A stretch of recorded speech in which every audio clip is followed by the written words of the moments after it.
From the PRN studios at Charlotte Motor Speedway, this is Racer's Odds. Side by side, Keselowski works to the inside. The crowd is roaring. Chase Elliott is in the lead. Harvick into 11, right on his bumper. Now, here are Jeff Hammond, Steve Makinen, and Brad Gillie. And welcome to another fun-filled edition of Racer's Odds, as this week the NASCAR Cup Series heads to the 1.5-mile Las Vegas Motor Speedway. Hello, my name is Brad Gillie, joined in studio with two-time championship-winning crew chief Jeff Hammond. And, of course, at his command center, we've got our handicapping and wagering expert, Steve Makinen.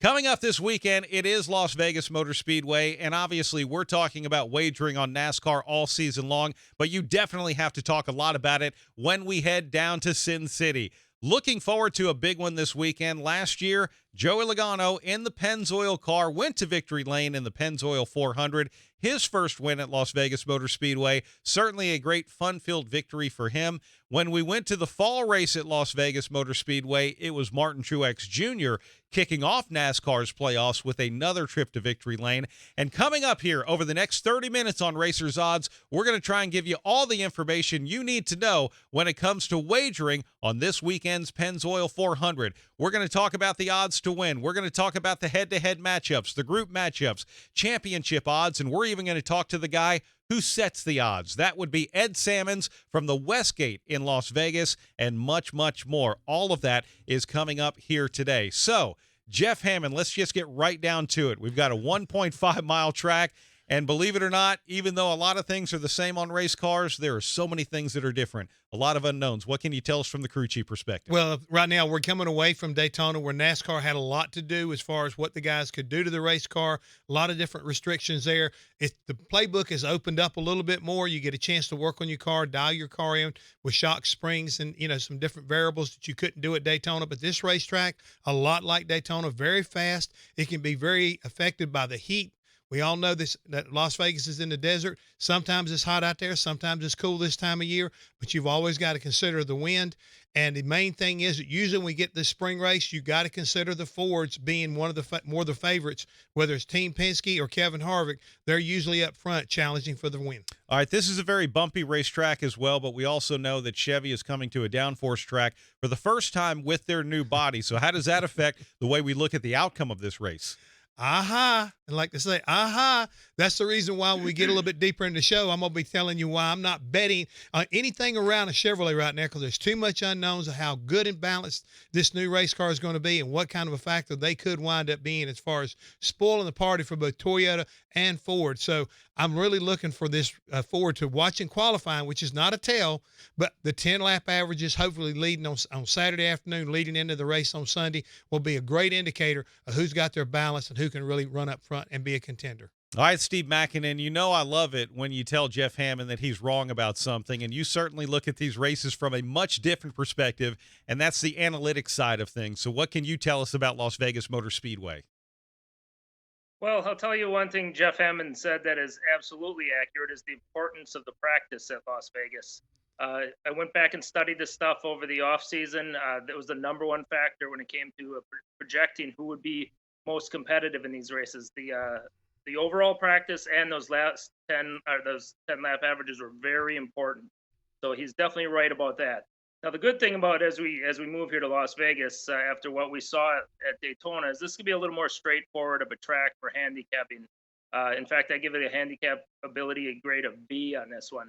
And for everyone who watched last week, remember Daytona's grade was F, and that certainly came to fruition as to why it gets that grade in the last 20 laps of that race. Yeah, no question about that. So that's going to be interesting. Now, we're going to talk about the odds for this race, and we're going to talk about 4 different types of odds, essentially. We will talk about the odds to win the Pennzoil 400. We will talk about the head-to-head matchups. That is basically a driver versus driver matchup where you could bet one or the other and potentially win some big money. We'll be talking about group matchups as well, which would be a group of 4 drivers. If you pick the highest finishing driver of that group, then you would win that bet. By the way, the group matchups are going to come into play when we discuss our picks from last week, gentlemen. That's all I'm going to say. We're also going to talk about some championship odds as well. The odds that we get here on the show all come from the Westgate in Las Vegas, and these are the preliminary opening odds of the week. As the weekend goes on and we go through practice and qualifying and the odds get set for race day, I do want to encourage you to go to our website. We've got it up and running now at racersodds.com, so check that out. So, gentlemen, let's start off with odds to win. Right now, Kyle Busch, Kevin Harvick, the two favorites at plus 450, meaning if you bet $100 and your driver wins, you would win your 100 back plus $450. Martin Truex Jr., Brad Keselowski, Joey Logano, and Daytona 500 winner Denny Hamlin also looking fairly favored as well. Steve Makinen, we'll start with you. What's looking good in the odds to win for you for the Pennzoil 400? Well, if you look at my simulation for this week, you'll see that Kevin Harvick is a pretty heavy favorite. Average finish of 4.5. No one else is better than a sixth finish on their averages for this week. So I think it's rightful that Harvick is the favorite. He has been pretty dominant here. I believe his last three races that he's finished here, he has been number one in driver rating in all three of those races. So that goes to show how, and that includes last September when he didn't win. So when you look at that way, he is clearly the man to beat this week. I think Kyle Busch gets, I guess, if you want to say a little bump here because this is his home track. He obviously wants to rebound after last week's Daytona not finishing. So we got a lot of things there. This is typically a track where you don't want to go too wild on maybe picking a long shot. This particular designation, if you want to call them the cookie cutter tracks, they typically are won by the best cars. All right, Hollywood Jeff, when it comes to winning this race, I know you feel that the Fords are favored. Mm-hmm. Is that where you're leaning toward going into victory lane? Yeah, I mean, I'm a bit like Steve. When we take a look at what's going on here, Team Penske's performed well here, as far as Joe Logano as well as Brad Keselowski. And I'm not going to be one bit surprised to see Ryan Blaney have a really strong showing. But I will preface what else I'm going to point toward is the fact that Kyle Busch and Kevin Harvick being the favorites as far as the odds at the moment at 450, plus 450, a lot of that, in my opinion, is leaning toward their crew chiefs. They got their same crew chiefs, Adam Stevens with Kyle Busch, Rodney Childers with Kevin Harvick. When you drop from that and you look at Martin Truex Jr., even though they had seemed like a very quiet week at Daytona, this will be the first I consider pressure that's going to be put on his new crew chief and how they're going to communicate. Same way with Team Penske, there may be definitely a favor. I feel like a little bit more of a favoritism toward Kyle and Kevin, just because they got their normal crew chiefs. They understand this racetrack. They should be better than the other guys as far as that communication is concerned this early in the season. All right, let's take a look at the head-to-head matchups right now, which, by the way, this week, there are more than 30 of them. Typically, we talk about 20 different head-to-head matchups, but because we're in Las Vegas, there are quite a few of them out there right now. So, Jeff Hammond, let me continue with you. You actually said something as we were talking before the show. When it comes to head-to-head matchups, maybe there's someone who you don't want to bet against. Elaborate for us. Well, at the moment, until I see how good these Chevrolets really are, we don't really have an understanding of how balanced they can be this year. And that was where their problem was a year ago. They could sit on the pole. They could run fast. They won more poles, between Ford and Chevrolet. They won all the poles. Toyota didn't really win any poles, maybe one or two. But they weren't a factor as far as that was concerned. But when they dropped the green flag, the balance in the Toyotas always seemed like put them up the front. By the end of the year, they're statistically going to show you they've won more races, and that to me is more important than winning pole positions. This year, we do not know. There's an unknown here with this Chevrolet Camaro. This new one is totally different. If you talk to Chad Canals or anybody else over here, this is a totally different animal. Look for these guys to be more competitive than they've ever been. So some of these odds, I'm not going to bet a Ford against a Chevrolet right now until I see what they look like in race trim. All right, Steve Makinen. Jeff Hammond, he's scared. He's scared of the Chevys in head-to-head matchups. But with that being said, do you see any value in the matchups that we're looking at right now across the screen? Anything look good to you here early in the week? Yeah, I'm actually going to roll the dice here on a Chevy. I actually think there's I don't want to say there's nowhere to go but up, but I think there is a way to go up for the Chevy team, and I think Jeff touched upon it there. I think there's maybe some potential excitement as to what they can do this year. And one of the guys who has fared well in the Chevy, even though they were maybe at a disadvantage, has been Chase Elliott. at Las Vegas Motor Speedway. He's a 5.3 average finish in his last 3 races he finished here. The other ones he crashed out of. I typically tend to disregard those when I do my handicapping because I judge that to be a fluke. One guy potentially overrated this week is Denny Hamlin. Hamlin has been, I don't know if you call it, just a little bit above average at Las Vegas. It doesn't matter how he's done the week before. I know there's going to be a big bump from him winning Daytona, but statistically has not been real good at Las Vegas, despite his teammates doing pretty well. So you look at that and you think maybe he's missing something there. I like Elliott as an underdog here against Hamlin because of that. I'm also a little concerned about how the accident yesterday may affect Hamlin this week. So I think there's some value with Elliott as an underdog to Hamlin. Interesting. A quick question, Steve. One that just fascinates me right now is a head-to-head matchup between teammates William Byron and Jimmy Johnson, and at least in the opening odds, William Byron is at -125, making him the favored in that one, meaning if you bet $125, you would win back $100 plus your $125 back, but Jimmy Johnson's at +125. I mean, to me, that looks like they've really got William Byron heavily favored over Jimmy. I actually believe William Byron is a pretty good sleeper for this week. Bounce back. I like with Chad Canales being the crew chief here. He's actually got my number 2 practice rating for Las Vegas. He's practiced real well here. He's prepared very well going into the week, and he was very strong here back in September. I think he's a potential sleeper to bounce back, and I'm fully of a belief he has earned that role as favorite against Johnson. Wow. Well, Hammond, you know that I can't bet on Jimmy anymore because that just didn't work for me all year last year. But here in 30 seconds or so, what do you think of that one? That one just fascinates me. It does fascinate me, but at the same time, until Jimmy shows me that he has come to play this year and to really flex his muscle as a 7-time champion, I'm going to go along with what Steve was saying. I think William Byron is going to be the guy that's going to wake up, and when he does, it's going to be very interesting how many races he can win with this 2020 season. I think he's got a lot of bright races and future ahead of him. So, yeah, I think right now I would love to see him show Jimmy Johnson the way to victory lane this weekend. Wow. Now, remember, these odds will change and they will evolve as the week goes on, especially as we get closer to race time. Don't forget to go to our website at racersodds.com for the latest, and we will keep you up to date there as well. When we come back, as I mentioned early in the show, we're going to talk to the man who actually sets these odds from the Westgate Superbook. Ed Salmons will join us, and much more. You asked, we listened. Atlanta Motor Speedway celebrates its 60th anniversary in 2020 with a new spring race date, March 13th through the 15th, with new and enhanced camping and fan amenities, all backed by the perfect weather guarantee. Get 2 races for the price of 1 with the Xfinity Series and Gander RV and Outdoors Truck Series doubleheader on Saturday. Tickets for Sunday's Folds of Honor Quick Trip 500 start at just $49 and kids are only $10. Online at atlantamotorspeedway.com.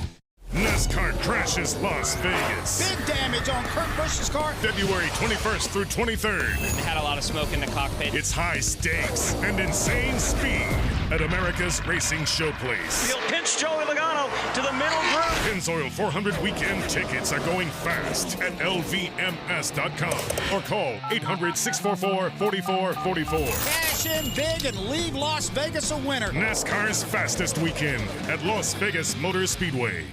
Hey travelers, do you want to save money on your next flight? Then pick up the phone and call. That's right, call, because the best prices are not online. They're with SmartFares. See, SmartFares has special deals with the airlines. When they have unsold seats, they use SmartFares to fill them. So you get airline tickets at ridiculously low prices. Our prices are too low to publish online. With the extra money you'll save, you can book another trip or treat yourself to dinner or shopping. So stop searching all of those travel sites to find the lowest price on your next flight. Let one of our SmartFares expert travel agents find ridiculously low prices for you. Call SmartFares today and get the best price on your next flight. Guaranteed. Also, save up to 50% off business and first-class tickets. 800-989-0233. 800-989-0233. 800-989-0233. That's 800-989-0233. And now back to more Racer's Odds. Welcome back as we get ready for the Pennzoil 400 at Las Vegas Motor Speedway. Brad Gillie, along with our handicapping expert from Point Spread Weekly, Steve Makinen, and two-time championship-winning crew chief, Jeff Hammond. Joining us now on our hotline, he is the Vice President of Risk Management and Odds Making at the Westgate Superbook, Ed Salmons. And Ed, we appreciate you coming back on the show. Looking forward to heading out to Las Vegas and seeing all of you guys, and I'm sure you're going to be pretty busy there in that sports book with the race in town. How you doing? Good. How are you guys doing today?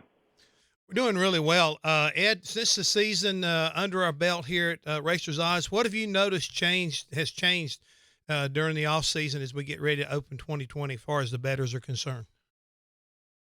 Daytona was really popular with the betting public yesterday. We had a really good handle on it, and then with only running 20 laps on Sunday, we decided to put up adjusted odds. Basically, it's called in progress because the event has started. So, with the race not restarting until 1 o'clock yesterday afternoon, we basically posted this and had it up all Sunday and all Monday. So we took quite a bit of action on that. So that turned out well for us. All right, so when we come this weekend, I noticed in the head-to-head matchups, typically we're talking about 20 of them, Ed, and there's more than 30 of them out now for the Pennzoil 400. That's quite the menu you guys are offering race fans out there.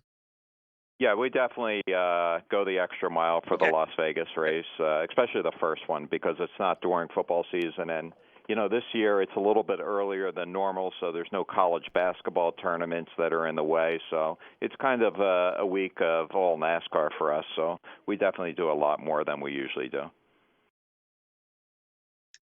Hi, Ed. Steve Makinen here. Thanks for chatting with us again. Appreciate you being with us. Looking back, I know you typically make your odds and for not only for NASCAR but for other sports based upon past performance or team performance. Is there a certain length of time you'll go back as far as judging a guy's performance at a track? Is there maybe last race, last two races, that type of thing? Yeah, I mean, the Las Vegas Motor Speedway is a little different than some of the other sports in that, NASCAR changed the aero package last year, so I definitely looked at all the mile-and-a-half tracks that I consider similar to Las Vegas, and, then just look at the track history. I mean, the two guys that always seemingly do well out here is Brad Keselowski and Joey Logano, so their odds are a little bit lower than they'd be for most mile-and-a-half tracks because for whatever reason, they always are in the top 10 here, so they're definitely factors, but we definitely like to look at some history and essentially see how the cars ran last year and towards the end of last year. Okay, Ed, the thing is right now you're talking about the fans that come to of Vegas. Have we got any more states that have opened up as far as, the ability for them to bet within their states since we, got off air a year, at the end of last year? Yeah, I believe there's total right now is I think it's 7, and I think Colorado's coming on board in May. So it's definitely expanding fast and furious, and I think the NASCAR betting has a real chance to take off here for the future. Which is a wonderful thing. Ed, obviously with the finish of yesterday's Daytona 500, I know you guys had already had odds up on Ryan Newman and, still a little bit of uncertainty about his condition, but we're glad that he's getting treatment and we're glad that he's been able to talk to family and all of that. But when a situation happens like that, how do you guys have to adjust and react? Yeah, it's something, I mean, we have the odds on one of our panels, so if you walk into the race and sports book, you'll see all the drivers' names and their odds. And, with all the uncertainty last night at the end of that race, I was at the Knights Capitals game as all this was going down. So I had to contact one of my supervisors that was working here, and we basically closed Ryan Newman's odds. It's just not a good look to have his name out there if, God forbid something happened, which it didn't, thank God. But it's something that we're aware of, so we closed anything to do with Ryan Newman because, we had posted these odds before the Daytona race had restarted yesterday at 1 o'clock and obviously had no idea what could happen during that race. So, unfortunately, we tried to work ahead and get that closed, and which we did. And, this year is the first year where we're going to list all the drivers in no field. usually we'd list like 31 drivers in a field, and this year we have all the drivers listed. Obviously, we're still waiting on who's going to drive the Newman car this weekend. We haven't heard anything on that yet. Yeah. I was curious about that too when I was looking at the odds to win the race for sure. Final question for me, Ed, is if someone is in Vegas for the race this weekend and they're walking past the sport book and they've never actually ventured in, maybe they felt a little intimidated just because of the unknown, what would you tell them, as far as trying to find out information, try and find out what to do? I mean, it's real simple. I mean, number one, we have sheets that kind of have all the odds on them. And number two, the tellers are very attentive and will answer any questions. It can be a little intimidating when you do it, and it's something most people really haven't made a bet like this before. So, the tellers will work with all the customers that we have here. And, we try to help everyone because there's some things that seem easy to us, but the customers get confused as far as when we make, let's just say, a finishing position by a driver. Let's say Jimmy Johnson, we have 11.5. So that basically means if you think he'll run first place through 11th place, you bet under, and if you like him higher than 11th place, you bet over. And sometimes the betting public will look at that as the opposite. And it's something that we deal with all the time. And, we had someone, because we use these for Daytona, and people were a little confused about it. For whatever reason, they think over means he'll finish in the top 15. So we had to explain that yesterday to one of the customers, which it seems simple to us, but sometimes to the customer it doesn't. But we definitely try to work with everyone. Yeah, that makes sense for sure. Well, look forward to heading out there. Look forward to visiting with you guys and everyone at the Westgate as well. I think it's going to be a lot of fun. And as always, we do appreciate your time, Ed. Thank you for coming on. Can I ask Ed to do a favor from me while you're out there, Brad? Yeah. Help him make a good bet, will you please? Last year, he pretty much lost everything but his pants, okay? Yeah, Not the first time. Yeah, I help make those casinos look really, really nice. Thank you so much, Ed. We appreciate it. All right, thanks for having me on, guys. All right, thank you. Ed Salmons, the VP of Risk Management and Odds Making at the Westgate Superbook. And the Westgate, look, Ed is pretty much the guy out there for sure. So should be interesting. Thank you for pointing that out, Jeff. I appreciate it. I just thought it was one of those moments right there. We talked about it before we came on the air, but I just felt like we needed to share that with the class because, Steve wasn't around at that time when you were in Vegas. So I just want to bring that out. So even if you can get to him and help him out, Steve, go for it, please. Hey, he's the only winner last week, so maybe he should be helping us. Hey, I had you guys sweating. That was a fantastic pick, by the way. Do you guys want to just get into it right now? Do you want to talk about our picks of the week? I'm just saying, if you want to. Well, hey, look, we're going to do it in the show, so since we're kind of on a roll, go ahead. Congratulations to Brad Gillie. He kicked all our butts. Hey, last week, I almost feel bad saying this, but we're glad he's on the road to recovery. Mm-hmm. I picked Ryan Newman. I picked Ryan Newman in a group matchup to win the group. And remember, in a group matchup, you're not picking a driver to win the race. You are picking a driver to win over the other three drivers they're against in the group. And Kyle Larson, who came really close, by the way, Cole Custer and Eric Jones were in that group. So I'm up $250. Now, David Stiles, who is behind the glass, he actually did a head-to-head with Ricky Stenhouse Jr. and Jimmy Johnson. He came out on the winning end of that, but wow, strangely, our two-time championship-winning crew chief and our handicapping expert, well, they were on the losing end of their bets. Eric Almirola versus Clint Boyer for Steve Makinen, and I'll echo what Steve said. I do have to give you a lot of credit.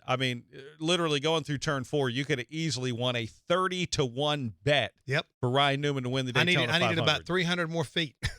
Yeah. But I can air my grievance now too, or no? Yeah, go ahead, Steve. Okay, I had the right driver the whole race, Almirola over Boyer. He was a better driver all day long. He gets shoved into to an accident. And Boyer makes one of the most miraculous drive-through saves I've ever seen to beat him in that position. So you can be right and you can be wrong at the same time. Yeah. And see, that's what I said. I felt somewhat vindicated that he was in the lead. And he could see the start finish line. I'm talking about Ryan Newman, and thank God we're gonna be able to laugh about this because he's recovering. But he had a legitimate shot right there to make me look pretty dang smart. Let's put it that way. He had run a whale of a race, and he was in the right position. This wound up with the wrong ending. Yeah, well, this is why Daytona has a Steve Makinen handicapability grade of F. And now we're at a track where it's B. So let's go ahead and make our picks for this weekend's Pennzoil 400 at Las Vegas Motor Speedway. So it looks like, I'm assuming, David, it's easier for you to hit me first. Sure, yeah. If I'm up in the top left corner. So ready for this, gentlemen? My pick for Las Vegas Motor Speedway. I'm going a head-to-head matchup, and I am taking at plus 135 Ryan Blaney over Kyle Larson, who right now is sitting at minus 155. So my bet of Ryan Blaney, all he's got to do is finish in front of Kyle Larson. I win $135. Ryan Blaney, recent history at Las Vegas, 5th best driver over the last 5 races. Thank you very much. How about you, crew chief?